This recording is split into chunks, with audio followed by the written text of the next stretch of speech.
अस्सलाम वालेकुम dear students. Kinetic theory of gas में 6 लेक्चर रेडिएशन का कुछ टॉपिक हुआ था, कुछ बाकी था। तो रेडिएशन का जो नेक्स्ट टॉपिक है उसमें है Prius theory of heat exchange. ये थ्योरी के 3 अजम्पशंस हैं, 3 उसमें जो है। तो यहाँ पे स्टेटमेंट लिखा हुआ है, देखेंगे उसको मैं एक्सप्लेन करती हूँ। फर्स्ट है every body emit and absorb radiant heat at all temperature except 0 degree, है ना। 0 डिग्री टेम्परेचर एक्सेप्ट तमाम टेम्परेचर पे हर बॉडी जो है हीट इमिट भी करती है और एब्जॉर्ब भी करती है ना। हर बॉडी इमिट भी करती है और एब्जॉर्ब भी करती है।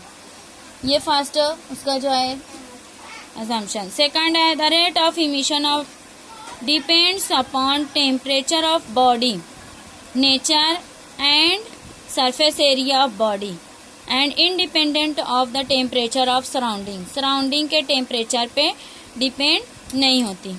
ये जो हीट इमिट होती है, इमिशन, ये सराउंडिंग के ऊपर डिपेंड नहीं होती। किस पर डिपेंड होती है? Temperature of body, nature and surface area, ये 3 चीज़ों के ऊपर डिपेंड होती है।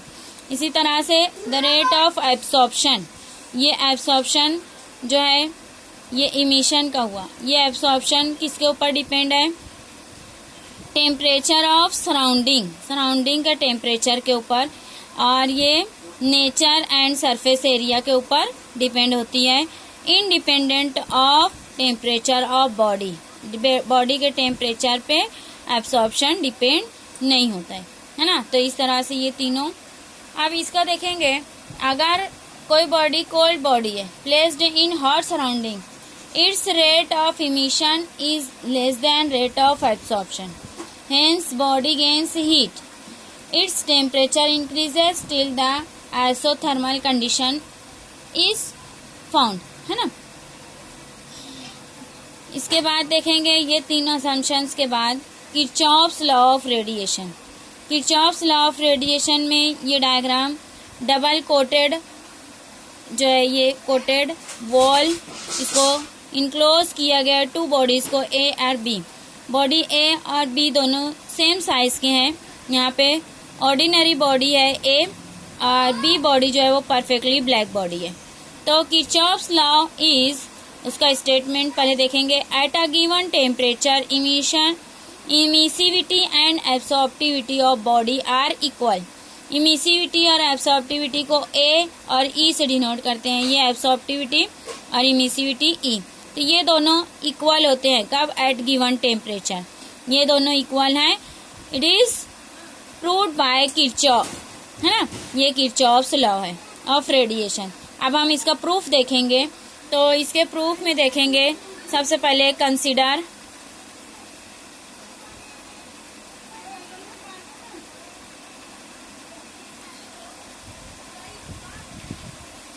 To spherical bodies A and B are suspended. ये दोनों को यहाँ पे देखो डायग्राम में, सस्पेंडेड इन एडियाबेटिक इनक्लोजर, ये इनक्लोजर में इसको सस्पेंड किया गया है by means of string, string के जरिए।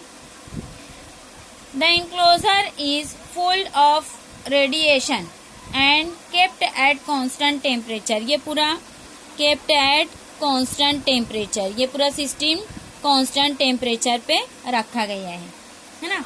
Late Q be the amount of heat, capital Q ये अमाउंट ऑफ हीट। हम हीट को कभी भी, हीट रेडिएशन को क्यू से डिनोट करते हैं। एंड ये दोनों बॉडीज के ऊपर क्यू अमाउंट की हीट जो है वो इंसिडेंट हो रही है, इसके ए के भी ऊपर और बी के भी ऊपर। सपोज ये हीट रेडिएशन इज क्यू, दोनों बॉडी के ऊपर इक्वल हीट क्यू जो है वो इंसिडेंट हो रही है। अब देखेंगे amount of heat absorb by body A.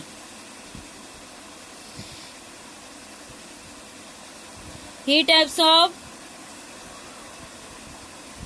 Bye body a body कितनी हीट एब्सॉर्ब करती है पर unit area per unit time?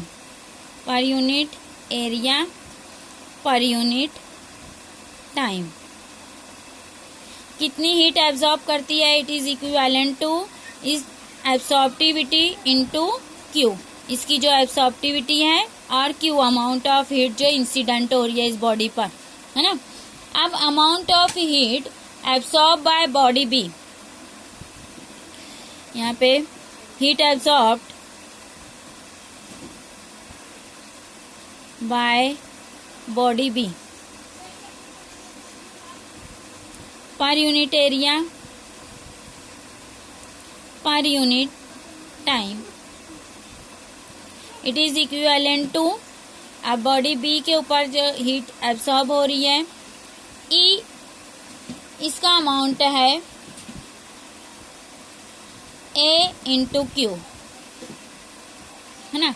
ये भी एब्सॉर्प्टिविटी और क्यू अमाउंट ऑफ हीट दोनों के ऊपर, क्योंकि क्यू अमाउंट ऑफ हीट जो है वो एब्सॉर्ब हो रही है बॉडी ए पर भी और बॉडी बी पर भी। अब इसको मैं लिख देती हूँ, amount of heat emitted by body A per unit area per unit time, capital E is equal to A into Q. अब क्योंकि ये ऑर्डिनरी बॉडी है, बॉडी ए, इसलिए इसके ऊपर जो हीट इमिट हो रही है वो हीट एब्सॉर्ब जितनी होगी उतनी इमिट हो जाएगी। इसको इक्वेशन नंबर फर्स्ट लिख दी है। For perfectly black body,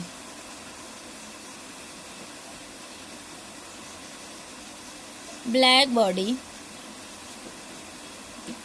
absorptivity is 1, है ना। इससे पहले पीरियड लेक्चर में हम देखे एब्सॉर्प्टिविटी ब्लैक बॉडी के लिए 1 के बराबर होती है।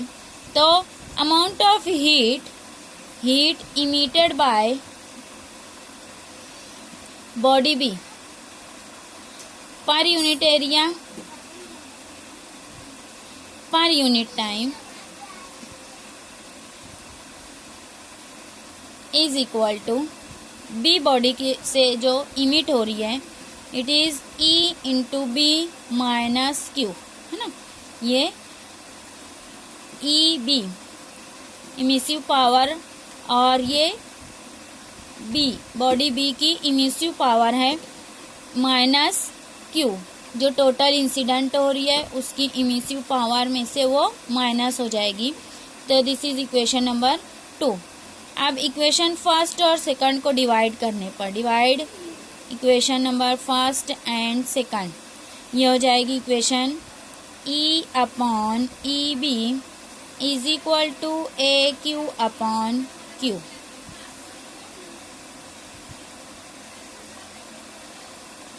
ई B is equal to Q, ये इक्वेशन सेकंड है, और E is equal to A into Q, ये इक्वेशन नंबर फर्स्ट है ना।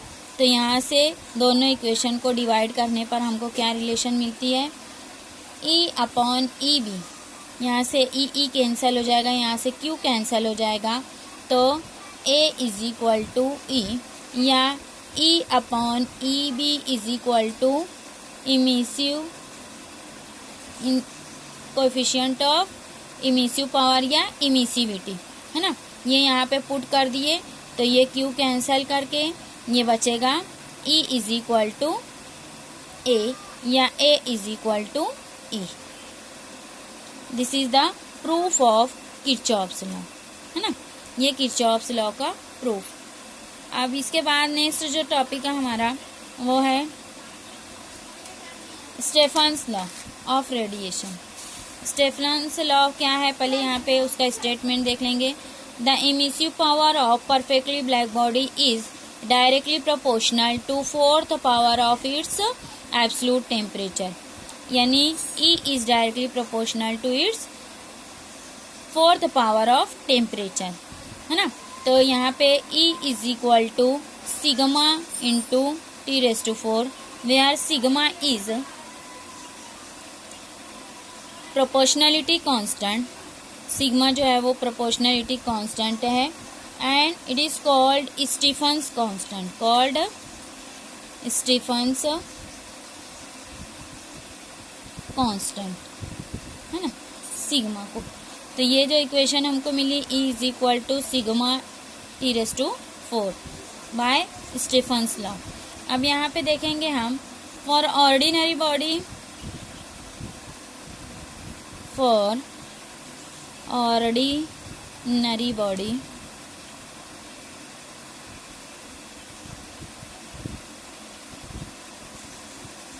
E is equal to E sigma T⁴, है ना। ऑर्डिनरी बॉडी के लिए ये E जो है इमिसिविटी से मल्टीप्लाई करके लिखेंगे as E is equal to capital E हमने देखा dQ upon area into dt, change of heat radiation with respect to time और एरिया, है ना। ये हम इमिसिव पावर का जो है ये फॉर्मूला यहाँ पे यूज़ कर रहे हैं। Emissive power E is equal to dQ upon A into dt। Emissive power पिछले लेक्चर में हुआ है, वहाँ से ये उसकी डेफिनेशन से ये हमको मिली थी इक्वेशन। अब ये दोनों इक्वेशन में देखेंगे, दोनों जो है इमिसिव पावर E के बराबर हैं। इसको इक्वेशन A और इसको इक्वेशन B अगर लिख दूँ तो इक्वेशन A B को इक्वेट करने पर हमको मिलेगा dQ upon A into dt।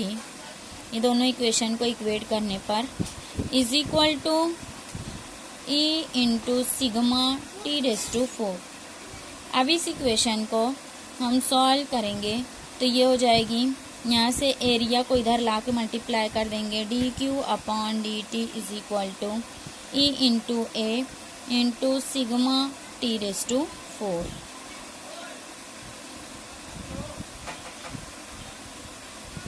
तो हमको स्टीफन्स लॉ यूज़ करके ये इक्वेशन मिली, change of heat radiation with respect to time is equal to E into area into sigma into T⁴, यानी टेम्परेचर का 4th power.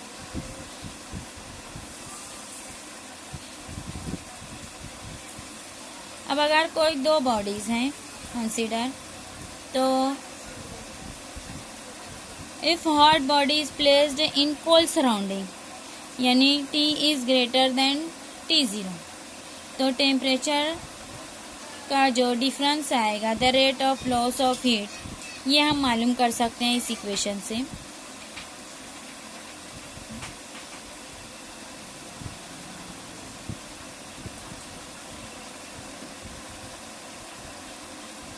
Consider hot body placed in cold surrounding, है ना। तो T is greater than T0 where T is temperature of body और ये T0 surrounding का temperature of surrounding. तो इस इक्वेशन को अगर हम लिखें dQ upon dt, dQ upon dt of second equation is equal to E sigma A into T⁴, है ना। ये T0, ये किसके लिए इक्वेशन लिखे हम, फॉर सराउंडिंग, और ये वाली इक्वेशन फॉर बॉडी, है ना। ये बॉडी के लिए और ये सराउंडिंग के लिए। अब ये दोनों इक्वेशंस को अगर हम दोनों का डिफरेंस निकालें, ये दोनों का डिफरेंस अगर हम निकालें तो देखेंगे इक्वेशन ये वाली और ये वाली, है ना।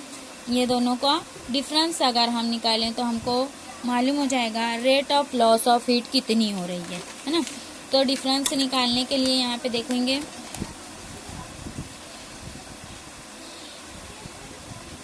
dQ upon dt is equal to dQ upon dt 1 minus dQ upon dt और ये 2, है ना।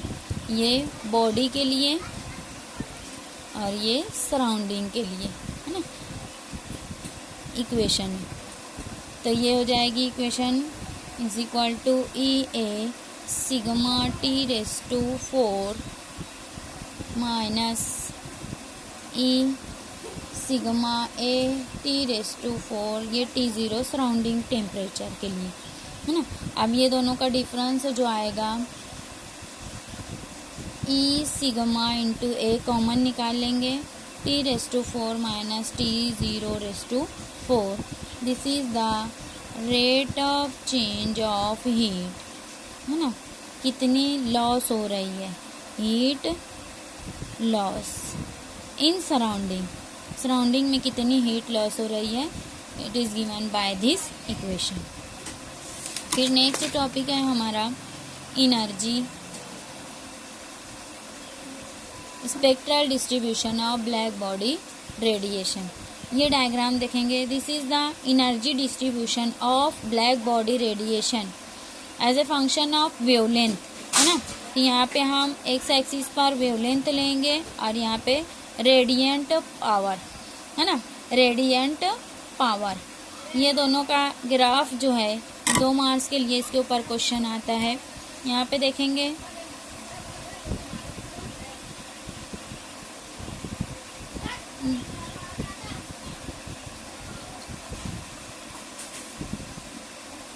रेडिएंट पावर कितना हमको मिलता है एट डिफरेंट वेवलेंथ, अलग अलग वेवलेंथ पर कितनी रेडिएंट पावर जो है उसकी कम होती है या ज़्यादा होती है, ये उसके लिए ग्राफ है। अब देखेंगे इसमें फर्स्ट जो है eight a given temperature energy is not uniform distributed among the wavelength, है ना। ये एनर्जी जो डिस्ट्रीब्यूट हो रही है, एनर्जी डिस्ट्रीब्यूशन क्या है, it is not uniform distribution हो रहा है ना, एनर्जी का अमंग वेवलेंथ। सेकंड इसका पॉइंट है कि the radiant power emitted initially increases with increase of wavelength. ये देखो, ये रेडिएंट पावर इंक्रीज हो रही है, हर ग्राफ में इंक्रीज हो रही है, लेकिन initially it is more increases with increase of wavelength जैसे जैसे इंक्रीज हो रही है ये ज़्यादा इंक्रीज होती है ना, to maximum value, then decrease with increase of wavelength के साथ फिर वो डिक्रीज होने लगती है। हाई वेवलेंथ पर ये कर्व जो है वो डिस्ट्रीब्यूशन ऑफ एनर्जी जो है वो डिक्रीज होने लगती है। ये second. Third, with increase of temperature के increase the peak of the curve shifted towards the lower wavelength. ये पीक जो है टेम्परेचर, ये 400, 500 और ये 550 किलो केल्विन, है ना। तो ये पीक जो है वो लेफ्ट में इस तरह से, यहाँ पे ये देखो, ये पीक है, ये पीक है, ये पीक है और इसका ये पीक है। तो ये लेफ्ट में जो है वो हो रहा है, शिफ्ट हो रहा है टुवर्ड्स द लोअर वेवलेंथ, यानी अगर वेवलेंथ कम रहेगी तो ये पीक ज़्यादा रहेगा, है ना, टेम्परेचर के साथ इसका रिलेशन। और इसमें area under the curve represent total energy emitted per unit area per unit time by black body at all temperature. यहाँ से एरिया हम निकाल सकते हैं, इसका फोर्थ जो है ये ग्राफ का, कि एरिया इज, अब देखो जैसे यहाँ पे मैं बता देती हूँ, ये इतना विजिबल रीजन है ना। तो हम इसका एरिया जो है यहाँ से ये इस तरह से नीचे दोनों का डिफरेंस और साइड में दोनों का डिफरेंस लेके area under the curve represent total energy, area निकालेंगे तो टोटल एनर्जी हमको मालूम होगी, total energy emitted per unit area per unit time, area and time ये मालूम होगी कोई भी वेवलेंथ पर, तमाम वेवलेंथ पर। और फिफ्थ है, more the temperature more will be the total energy emitted per unit area, यानी हाई टेम्परेचर पे more temperature more will be the energy emitted. जितना हाई टेम्परेचर रहेगा उतनी ज़्यादा एनर्जी जो है वो इमिट होगी। ये ग्राफ से हमको ये सब कंक्लूजन जो है वो मिलता है। इस टॉपिक का, इस चैप्टर का जो है लास्ट पॉइंट है वेन्स डिस्प्लेसमेंट लॉ। यहाँ पे लॉ लिखा हुआ है इन्वर्टेड कॉमास में, the wavelength for which emissive power of black body is maximum is inversely proportional to the absolute temperature. इसका मतलब क्या हुआ कि अगर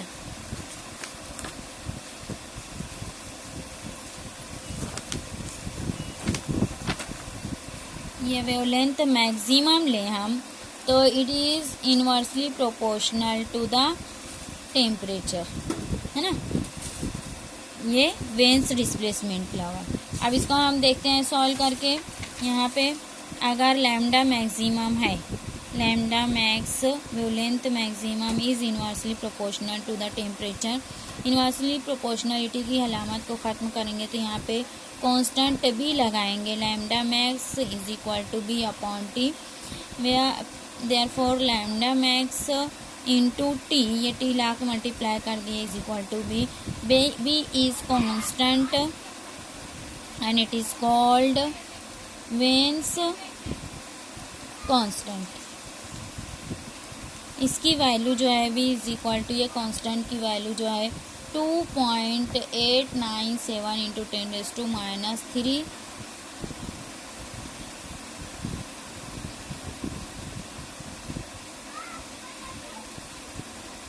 इतनी उसकी वैल्यू है ये कांस्टेंट की। तो ये चैप्टर जो हमारा काइनेटिक थ्योरी ऑफ गैस में रेडिएशन का भी टॉपिक कंप्लीट हुआ।